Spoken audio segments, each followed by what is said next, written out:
Requirement आहे. इथे experience नाही आहे, त्यामुळे फ्रेशर्स कॅन्डिडेट ज्यांना फार्मासिस्ट म्हणून सरकारी नोकरी हवी आहे किंवा फार्मासिस्ट म्हणून हॉस्पिटलमध्ये जॉब करण्याची इच्छा आहे, यांच्यासाठी ही सुवर्ण संधी आहे. बी फार्म फ्रेशर्सही अप्लाय करू शकतात आणि डिप्लोमा फ्रेशर्सही अप्लाय करू शकतात.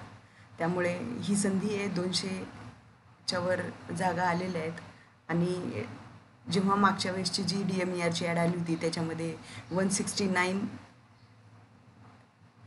जागा असूनही त्या मानाने कट ऑफ कमी होता.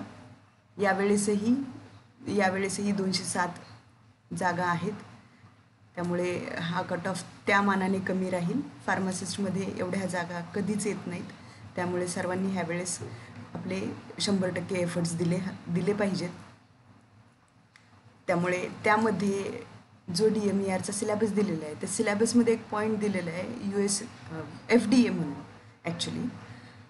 आणि हा जो पॉईंट आहे याचं मटेरियल ॲज सच तुम्हाला करिक्युलमच्या बुक्समध्ये किंवा रेफरन्स स्टँडर्ड्स बुक्समध्ये नाही आहे. त्यामुळे त्याचा सिलेबस कुठून करायचा याबद्दल मुलांमध्ये शंका जास्त आहेत आणि मी ते माझ्या बॅचला याच्याही पेक्षा जास्त डिटेलमध्ये घेणार आहे. पण तरीसुद्धा त्याची तुम्हाला एक साधारणतः कल्पना असावी की FDA ह्या त्यांनी दिलेल्या सिलेबस पॉईंटमध्ये काय काय करायला पाहिजे. म्हणून मी स्वतः ठरवलं की एक छोटा व्हिडिओ आहे, एक 10-15 मिनटाचा, तो बनवावा. त्यासाठी हा स्पेशल व्हिडिओ बनवला आहे. फार्माएड्युकॉनचं चॅनल आहे, त्याला तुम्ही सबस्क्राईब कराच. प्लस तुम्ही टेलिग्रामला फार्माएड्युकॉनच्या टेलिग्रामला तुम्ही जॉईन व्हा. सदर व्हिडिओ अपलोड झाल्यानंतर मी ही जी PDF आहे ही PDF तिकडे त्या फार्माएड्युकॉनच्या टेलिग्राम चॅनलला अपलोड करणार आहे. त्यामुळे तुम्हाला स्पेसिफिकली स्क्रीनवरून लिहून घेण्याची गरज नाही. आता FDAवरती जाऊ. FDAचे तसं बघायला गेलं तर FDAची सुरुवात ही US FDA पासून झाली आहे. त्यामुळे US FDAची हिस्ट्री पाहणे आणि त्यानंतर आपल्याकडच्या FDAची हिस्ट्री पाहणे आपल्याला क्रमप्राप्त ठरते. फर्स्ट आहे US FDA. US FDAचं इयर ऑफ इस्टॅब्लिशमेंट काय आहे तर 1906 आहे. FDA काय आहे? FDA food and drug administration, म्हणजे फूड आणि ड्रग ह्या दोन्हींना रेग्युलेट करणारी एक बॉडी आहे. ती बॉडी म्हणजे US FDA किंवा FDA.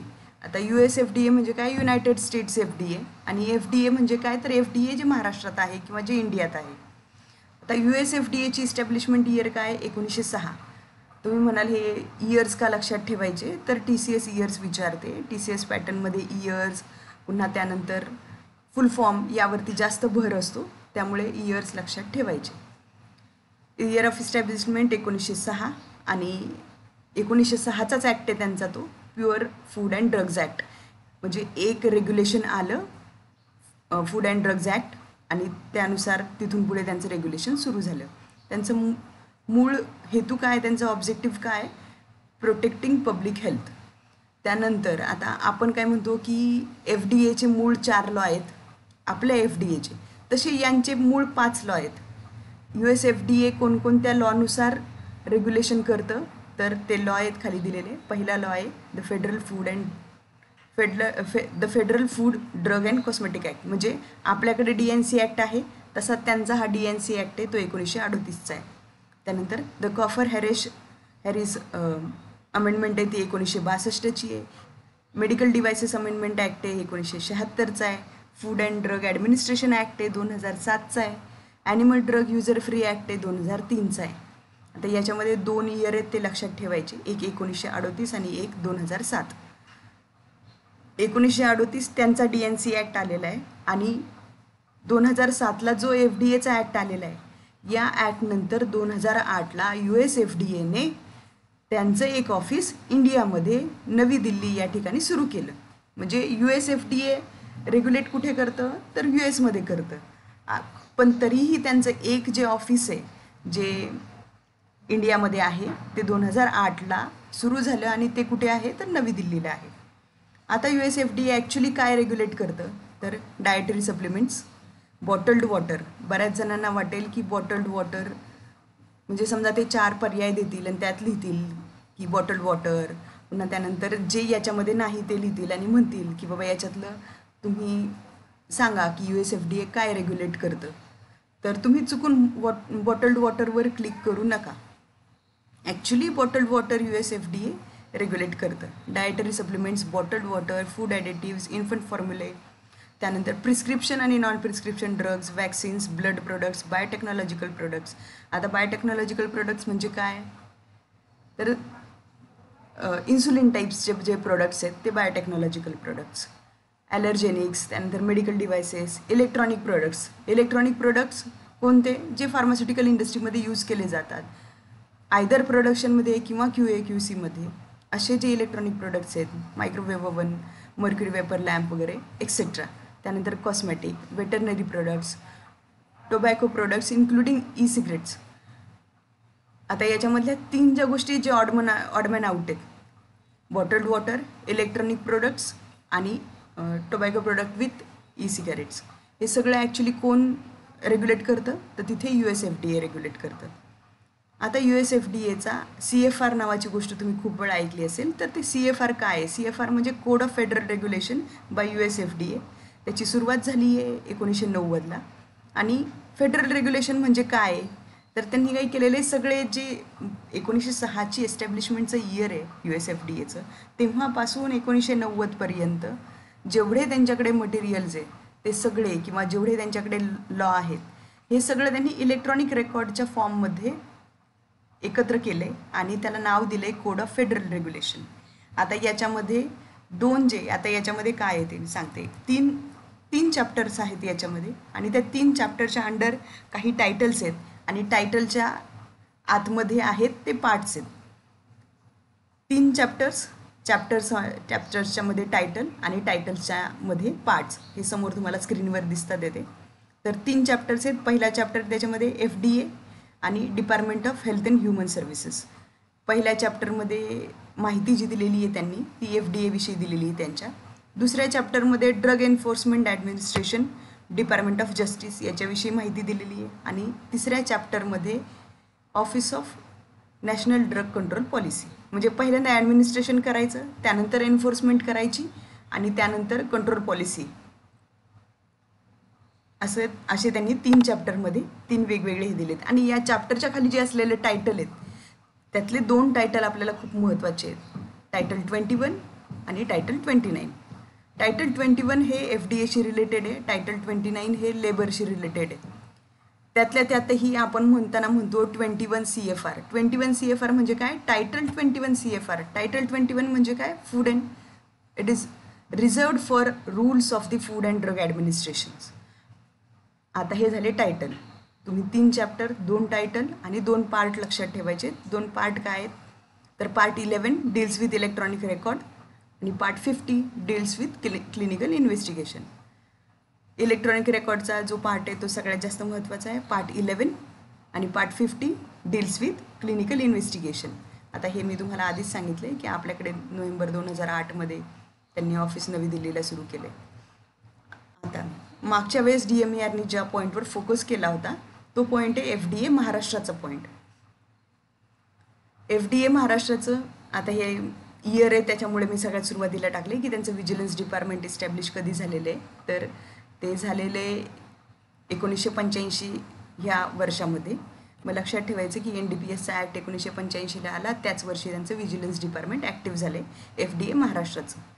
FDAशी रिलेटेड इथे 4 लॉ आहेत, तिकडे 5 लॉ होते. हे जे 4 लॉ आहेत हे लॉ आणि त्यांचे इयर्स जसेच्या तसे लक्षात ठेवायचे. Drug and cosmetic act 1940, rules there under 1945, DPCO 2013, DMR ज्याला आपण drug and magic remedies act म्हणतो 1954, आणि food safety and standards acts 2006 आणि रूल्स 2011. आता तुमच्या लक्षात आलं असेल की मागच्या वर्षीच्या DMERच्या पेपरमध्ये त्यांनी फूड सेफ्टी अँड स्टँडर्ड्स ॲक्टच का विचारला होता, कारण तो ॲक्ट FDA रेग्युलेट करते, म्हणजे त्या ॲक्टनुसार FDA स्वतःचं कामकाज चालवतं. हे 4 जे लॉज आहेत ते खूप महत्त्वाचे आहेत FDAच्या ॲडमिनिस्ट्रेशनमध्ये. आता मागच्या वेळेस त्यांनी FSS विचारला, मे बी यावेळेस ते DPCO विचारतील, DMR विचारतील, DNC ॲक्ट विचारतील. मागच्या वेळेस DNC ॲक्ट पण विचारला होता त्यांनी. आता ऑब्जेक्टिव्ह आणि फंक्शन्स ह्या 2 वेगवेगळ्या गोष्टी आहेत आणि ह्या गोष्टी लक्षात ठेवायच्या आहेत याच्यासाठी की बऱ्याच वेळेस ऑब्जेक्टिव्ह देतील, त्यात 3 ऑब्जेक्टिव्ह असतील आणि त्यात एखादं फंक्शन टाकलेलं असेल, किंवा फंक्शन्स देतील आणि त्यात एखादं ऑब्जेक्टिव्ह टाकलेलं असेल. तर ऑब्जेक्टिव्ह आणि फंक्शन्स ह्या 2 वेगवेगळ्या गोष्टी आहेत. ऑब्जेक्टिव्ह आहे म्हणजे हेतू, कशासाठी इस्टॅब्लिश केलं FDA, to ensure public health and safety, to strengthen legal enforcement, enhance market compliance. Market compliance enhance करायचं म्हणजे काय, की आपण जेव्हा एखादं मेडिसिन घ्यायला जातो त्यावेळेस आपण पाहतो की ते FDA अप्रूव्ड आहे की नाही, याचं लायसन्सिंग आहे का नाही. म्हणजे आपण ॲज सच खूप जास्त लक्ष देत नसलो तरी जे रिटेलर खरेदी करतात किंवा ज्यांना कायम मेडिसिन घ्यायचं असतं, ही लोक लक्षात घेतात की बाबा हो, ही सदर कंपनी FDA अप्रूव्ड आहे का. तर याला म्हणायचं market compliance. To enhance market compliance, empower consumer and businesses. कन्झ्युमर्सला कसं एम्पॉवर करतं FDA, की एखादी कन्झ्युमरची एजन्सी असेल तर त्यांना जर असं वाटलं की आपल्याला मिळतं आहे ते मेडिसिन सबस्टँडर्ड आहे, तर ते FDA तक्रार करू शकतात, सॅम्पल सबमिट करू शकतात आणि FDA क्वालिटी त्याचं टेस्टिंग करून खाली सांगतं की सदर सबस्टँडर्ड आहे का, स्पुरियस आहे का. तर याला म्हणायचं एम्पॉवर कन्झ्युमर्स अँड बिझनेसेस. म्हणजे हे सदर ही गोष्ट आहे, ही गोष्ट रिटेलवालाही करू शकतो, ही गोष्ट होलसेलवालाही करू शकतो. त्यामुळे आपल्याला ताकद दिली आहे, आपल्याला एम्पॉवरमेंट दिली आहे की तुम्ही पण बघा की जे मार्केटमध्ये मेडिसिन्स अवेलेबल आहेत, जे फूड प्रोडक्ट्स अवेलेबल आहेत, ते व्यवस्थित किंवा त्यांची जी क्वालिटी आहे ती मेंटेन केलेली आहे किंवा नाही. Promote innovation and transparency. आता फंक्शन्समध्ये काय, लायसन्सिंग करतं, ॲप्रुव्हल्स देतं FDA, त्यानंतर क्वालिटी कंट्रोल करतं, त्यानंतर टेस्टिंग, मार्केटिंग, मॉनिटरिंग, सर्व्हिलन्स करतं, त्यानंतर इन्व्हेस्टिगेशन करतं, लॉ एन्फोर्समेंट करतं, pre and post licence inspection करतं. त्या ऑब्जेक्टिव्ह आणि फंक्शन्स व्यवस्थित वाचून घ्यायचे. आता किती लॅब आहेत? सध्या महाराष्ट्रात 3 लॅब आहेत. मुंबईला एक लॅब आहे, छत्रपती संभाजीनगरला एक लॅब आहे आणि नागपूरला एक लॅब आहे. आणि त्यांच्या प्रत्येकाच्या ड्रग टेस्टिंगच्या कॅपॅसिटी आहेत, फूड टेस्टिंगच्या कॅपॅसिटी आहेत. मायक्रोबायोलॉजी टेस्टिंग कॅपॅसिटी फक्त छत्रपती संभाजीनगरला, तीसुद्धा अंडर डेव्हलपमेंट आहे, अजून तेही पूर्ण झालेलं नाही.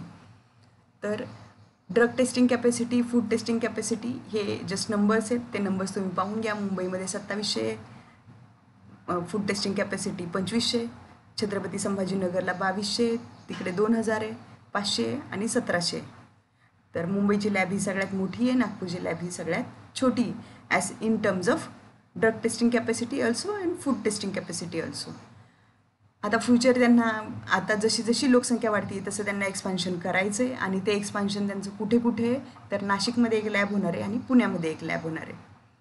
आता NABL म्हणजे काय, तर national accreditation board for testing and collaboration laboratories. म्हणजे काय, ह्या प्रायव्हेट लॅब आहेत आणि त्यांना ॲक्रिडिएशन दिलेले आहे. हे काय करतील, तर ह्या ज्या लॅब आहेत ह्या टेस्टिंग करू शकतात, क्वालिटी टेस्टिंग ड्रग्सची किंवा फूड सॅम्पलची, अदर दॅन मुंबई, छत्रपती शिवाजीनगर आणि नागपूरच लॅब. ह्या प्रायव्हेट लॅब्स आहेत. आता त्यामध्ये पहिली लॅब आहे TUV इंडिया, दुसरी लॅब आहे डॉक्टर अमीन कंट्रोलर्स, तिसरी लॅब आहे जिओकेम लॅब, चौथी लॅब आहे अश्वमेध इंजिनिअरिंग, 5वी लॅब आहे प्रोकॉम लॅब. हा झाला FDAशी रिलेटेड जो आपल्याला मॅटर पाहिजे, की जो अभ्यासाच्या दृष्टीने खूप महत्त्वाचा आहे, तो मी सगळा इथे कलेक्ट करून दिलेला आहे. आणि आता काही जे फुल फॉर्म आहेत जे आपल्याला माहितीच असायला हवेत, मे बी TCSचं फुल फॉर्मवरती फोकस असतं, may be TCS full form विचारू शकेल, म्हणून हे फुल फॉर्म काही दिलेले आहेत. जसं फॉस्टॅग म्हणजे food safety training and certification. त्याच्या खाली या फॉस्टॅगच्या अंडर काही प्रोग्राम्स येतात, जसं ईट राईट कॅम्पस, ईट राईट स्कूल, ईट राईट स्टेशन असे.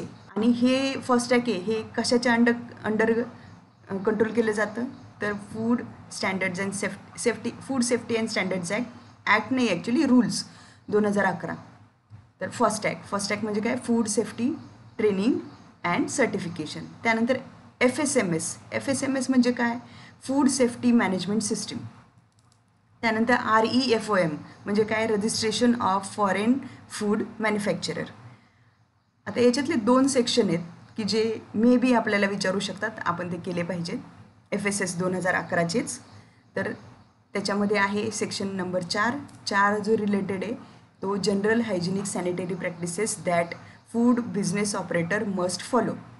म्हणजे काय तर जे आपण पाणीपुरीच्या गाड्यावर पाणीपुरी खातो ना, त्या लोकांनी काय काय हायजीन मेंटेन केलं पाहिजे याचे जे रूल्स आहेत हे सेक्शन 4मध्ये दिलेत. आणि हे खाली करेक्शन करून घ्या, हे सेक्शन 28 आहे की जे कशाशी रिलेटेड आहे तर फूड रिकॉलशी रिलेटेड आहे.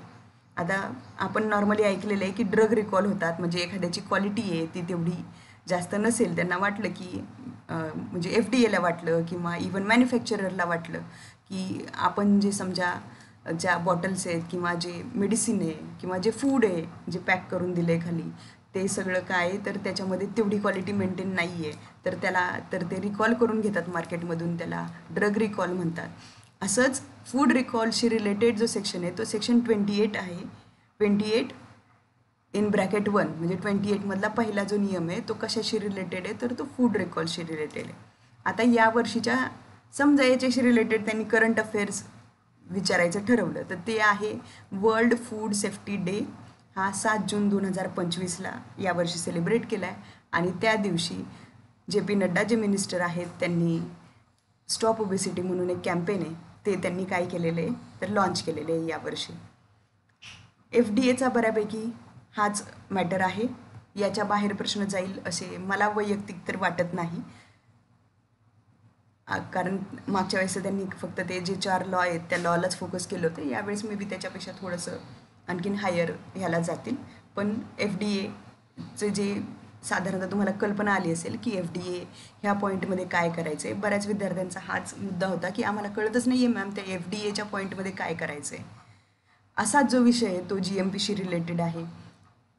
DMERचा सिलेबस हा छोटा आहे, पण त्या छोट्या सिलेबसमध्ये खूप असे पॉईंट्स आहेत की ज्याचा रेफरन्स ॲक्च्युली ज्याला आपण म्हणतो रिजिड रेफरन्स, बुक रेफरन्स तो मुलांना मिळत नाही आहे. त्यासाठी तुम्ही माझी बॅच नक्की जॉईन करू शकता जी टेलिग्रामला आपण घेतो आहे. म्हणजे टेलिग्रामचं फार्माएड्युकॉनचं जे चॅनल आहे त्या चॅनलवरती तुम्हाला त्याचे डिटेल्स मिळतील.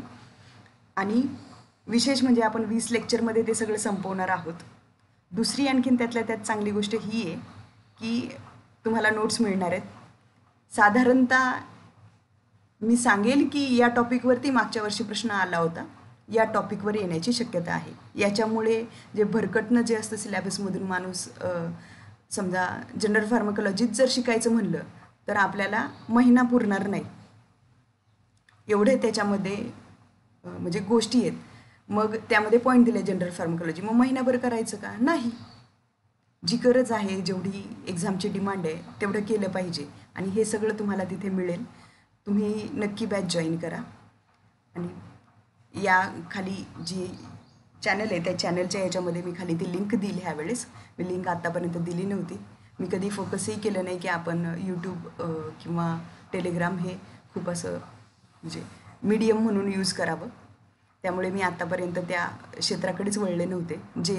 जे मला ओळखतात ते मला फोन करतात, ते विचारतात की मॅडम हे असं असं कसं करायचं आणि मी त्यांना सांगते. हेच आत्तापर्यंत केलेले, असे मार्गदर्शन केलेले खूप जण लागलेले आहेत, खूप जण आहेत. म्हणजे बरेच जण आहेत की जे सर्व्हिसला लागलेत आणि आम्ही त्यांना सांगितलं आहे की हो याच्यामध्ये हा पॉईंट करायचा आहे, याच्यामध्ये हा पॉईंट करायचा आहे.